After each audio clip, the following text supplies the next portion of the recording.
కిమ్స్ ఆసుపత్రిలో చికిత్స పొందుతున్న శ్రీతేజను మహిళా కమిషన్ చైర్మన్ నేరెళ్ల శారద, మహిళా కార్పొరేషన్ చైర్మన్ శోభారాణి పరామర్శించారు.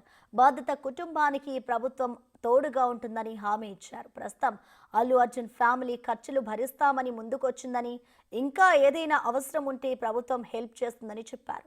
ఒక ప్రొసీజర్ ప్రకారమే ప్రభుత్వం ముందుకు వెళ్తుందని నేరెళ్ల శారద అన్నారు.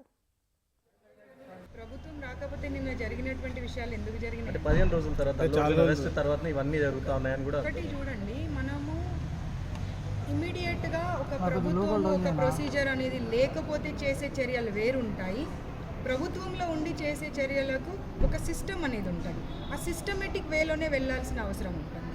ఇప్పటికిప్పుడే చేయాలి అని అంటే ఆ సిస్టమేటిక్ వేలో వెళ్ళకపోతే మళ్ళీ మనం ఏమంటారు, సిస్టమ్ ఎందుకు ఫాలో కాలేదండి అని మళ్ళీ మనమే క్వశ్చన్ చేస్తాం. కాబట్టి ఆ సిస్టమేటిక్ వేలో వెళ్ళి ఆ ప్రొసీజర్ ప్రకారం వెళ్ళారు కాబట్టే దీనిపైన ఇంత శ్రద్ధ వహించడం జరిగింది. బాబుకు అయ్యే ఖర్చులు ఆ విషయం బాబు వాళ్ళ తండ్రితో మాట్లాడాను.